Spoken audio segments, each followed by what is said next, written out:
Essa Inquisição era tão poderosa que ela tinha capacidade de identificar até a 7ª geração de famílias judaicas naquele tempo, Shemuel, em 1500, 1400, 1500. Naquele tempo, ela tinha esse poder. Bom, os judeus mudavam os seus nomes, adotando nomes diferentes, como esses.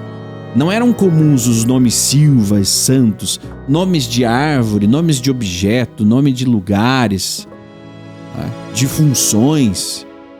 Pereira, Silveira, Santos, Correia, Melo, Ferreira. Olha, eu descobri que eu tenho origens judaicas.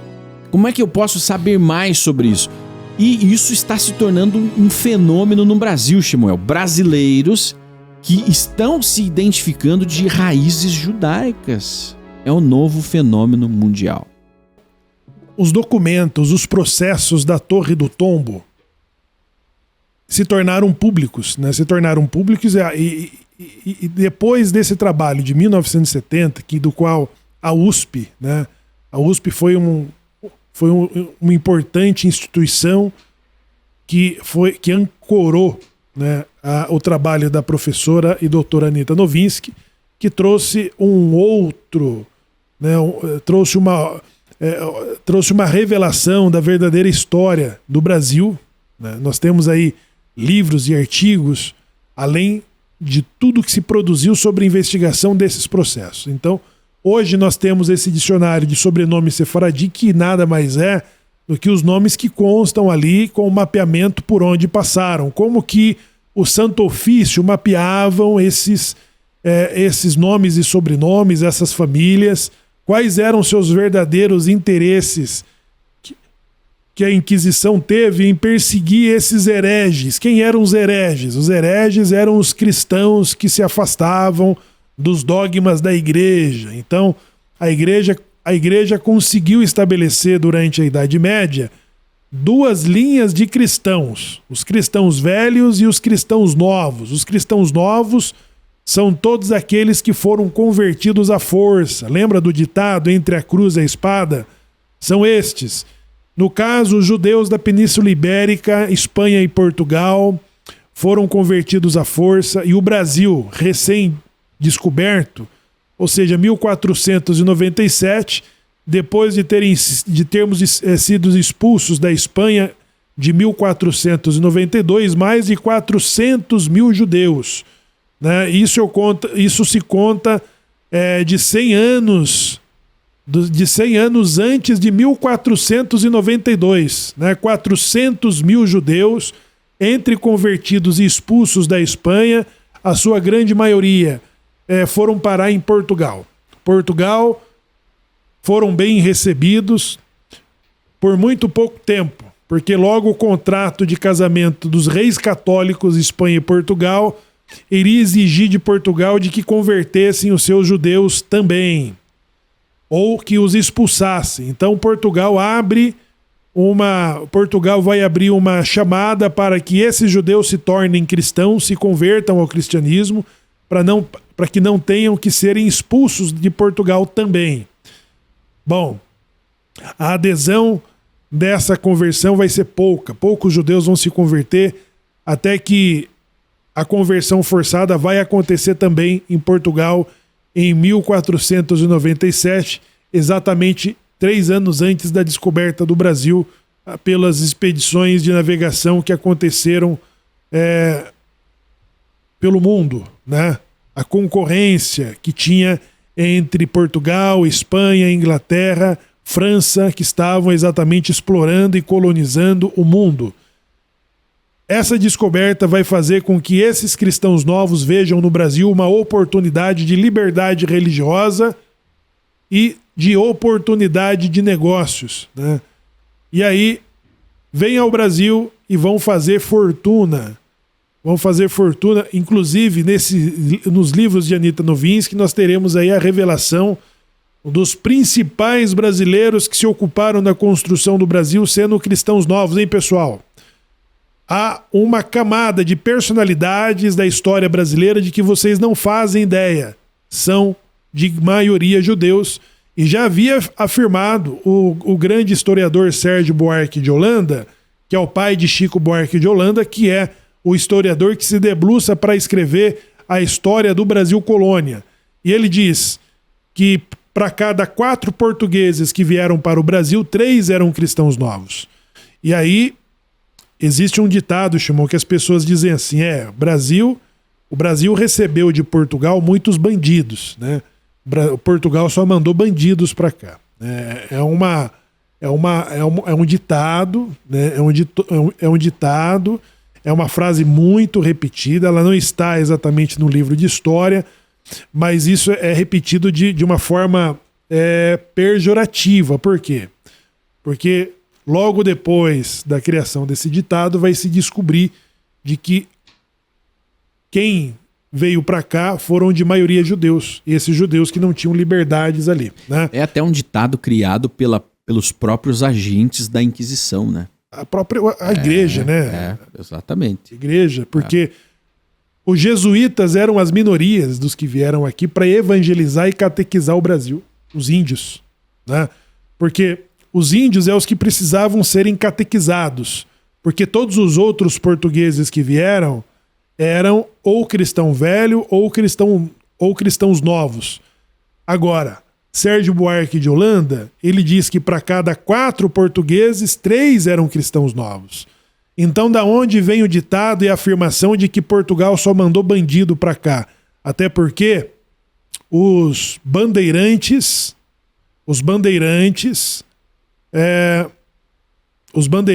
eram grandes inimigos e perseguidores dos jesuítas, que catequizavam os índios à força, né? Por que será, né, pessoal? Por que vocês acham que os bandeirantes, de que são maioria de cristãos novos, não se davam bem com os jesuítas? Vamos entender essa face da história do Brasil e compreender por que hoje mais de 100 milhões de brasileiros têm origem judaica. Esses processos da Inquisição que serviu para traçar um mapeamento. Quando você olha aqui o livro, o dicionário, o mais completo dicionário de sobrenome sefaradi, ele vai traçando através do teu sobrenome, que tem aí essas evidências, ele vai traçando por todos os lugares por onde passaram seus familiares. Marrocos, Espanha, Portugal, França, Grécia, Chipre, Rio de Janeiro, São Paulo, Minas Gerais. E ali você vai traçando e entendendo por onde passaram os Oliveiras, o Barros, enfim, o Souza, esses nomes que têm origem de cristãos novos. E aí vem o outro fenômeno, que é o que os sábios dizem ser a alma judaica. A alma judaica, ela tem um perfil, né? Que é claro, não pode ser explicado pela ciência, pela antropologia, pela psicologia, pela psiquiatria, né? Parece que talvez os que esteja mais próximo de entender isso é a psiquiatria, porque sai fora do senso comum do comportamento humano, que é o senso crítico das suas leituras bíblicas, da sua conexão religiosa, seja lá qual for, seja ela budista, cristã, muçulmana, ela sempre acaba sendo atraída por elementos da história, elementos judaicos da história e da existência do Estado de Israel, e isso vai evoluindo até que ela passa a buscar, através de comportamentos cripto-judaicos, são muitos os comportamentos, casamentos endogâmicos, casamento entre primos e primas, a forma como sepultavam, como se comportavam na sexta-feira, como se comportavam no sábado, como se comportavam no início da semana, quando morria alguém. Alimentação e alguns cuidados, a preparação dos móveis da igreja como cristãos novos. Até isso era feito de forma distinta dos cristãos velhos, que traçou uma cultura brasileira que ela é desconhecida dos olhares indiscretos dos cristãos velhos. Tá certo, pessoal? Então, isso tudo e mais um pouco remonta à herança da nação brasileira de ter mais da metade da sua população, eu digo, mais de 70 a 100 milhões de brasileiros que têm suas origens judaicas, Shimon. Muito bem. Figueiredo é um nome judaico. Oliveira, Pereira, Silva, Andrade, Santos, Correia, Melo, entre outros, Rodrigues, né? São 16 mil sobrenomes. Lopes Lima, 16 mil sobrenomes que remetem a um passado de 500 anos atrás e na construção do Brasil. Essas famílias, para fugirem dos agentes da Inquisição, a Inquisição ela era uma instituição gigantesca criada pela Igreja Católica e pelos reis católicos, financiados inclusive com a força do Estado. E aí alguns negacionistas da Inquisição dizem, ora, a Igreja não tinha poder algum na Espanha e em Portugal, era o Estado que praticava a Inquisição com o apoio total da Igreja Católica e do Papa. Bom, essa Inquisição era tão poderosa que ela tinha capacidade de identificar até a 7ª geração de famílias judaicas naquele tempo, Shemuel, em 1500, 1400, 1500. Naquele tempo, ela tinha esse poder. Bom, os judeus mudavam os seus nomes, adotando nomes diferentes, como esses. Não eram comuns os nomes Silvas, Santos, nomes de árvore, nomes de objeto, nome de lugares, de funções, Pereira, Silveira, Santos, Correia, Melo, Ferreira e por aí vai. Bom, esses judeus cristãos novos adotaram novos nomes. Nós temos um dicionário hoje disponível, eu vou mostrar, não estou vendendo dicionário, mas vou mostrar.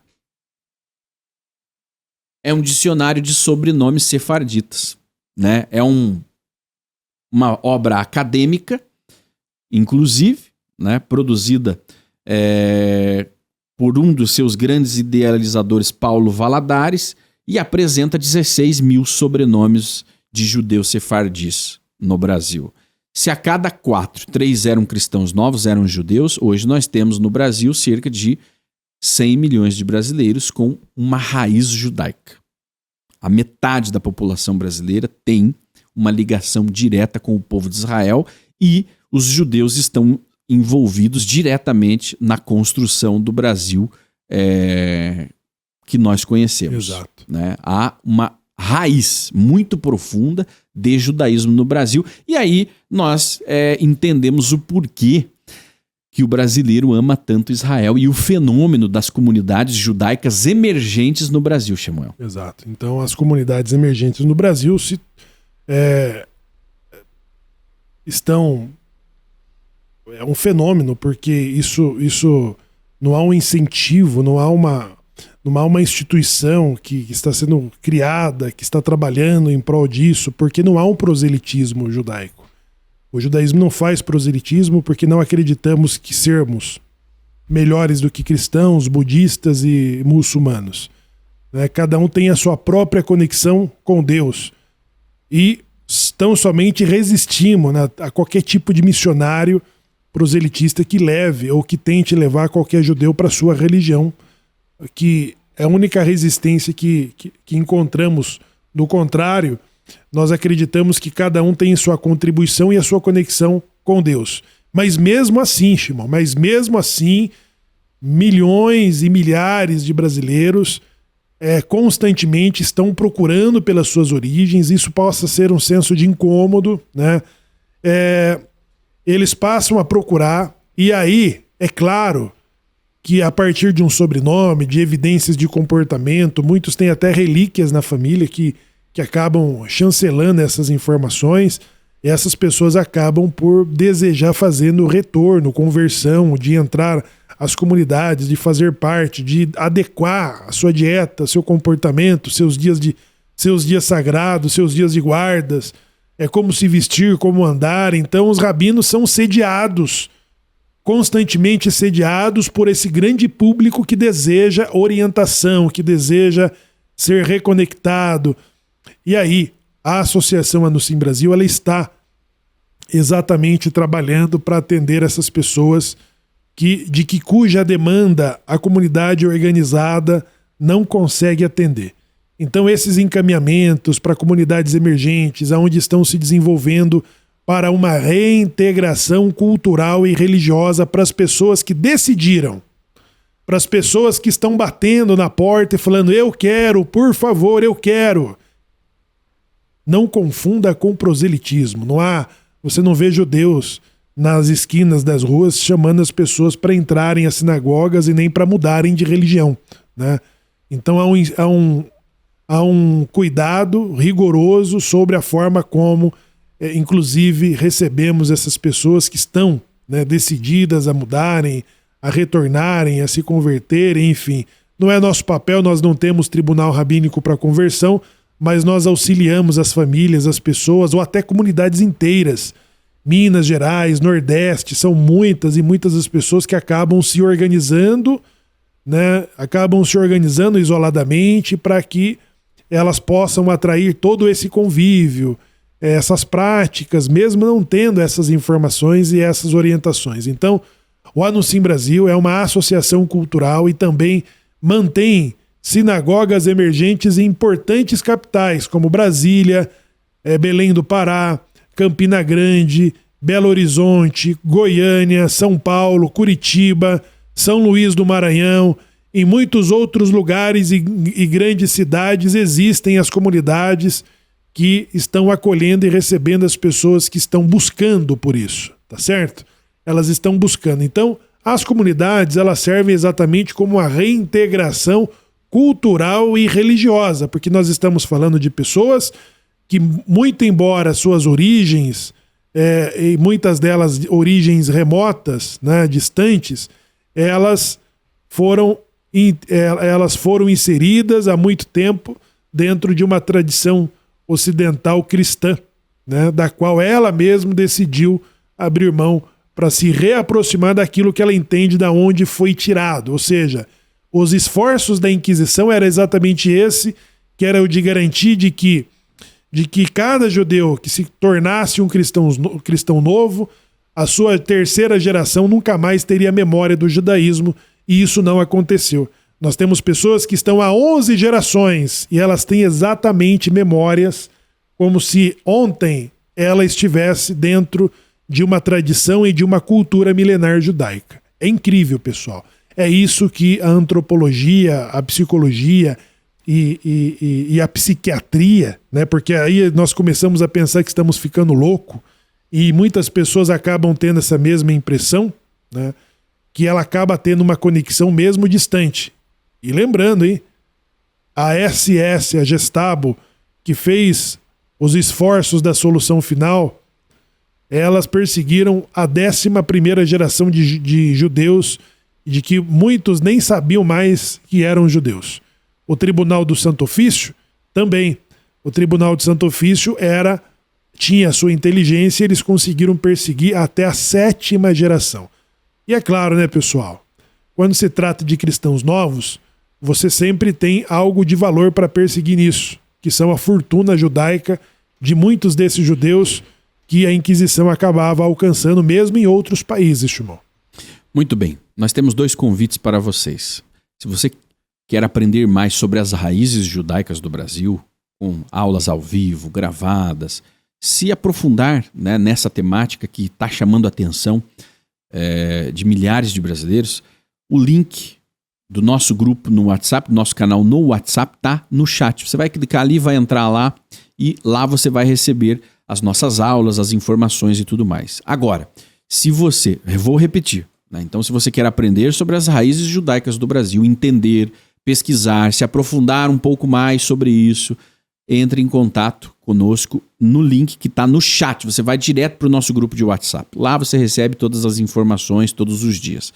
Você vai se aprofundando, vai entendendo. Bom, agora, se você está preparado, se você já encontrou as suas raízes judaicas, se você já encontrou e quer se integrar à comunidade dos judeus emergentes do Brasil, você vai entrar em contato com este número e vai dizer: quero me integrar à comunidade dos judeus emergentes do Brasil.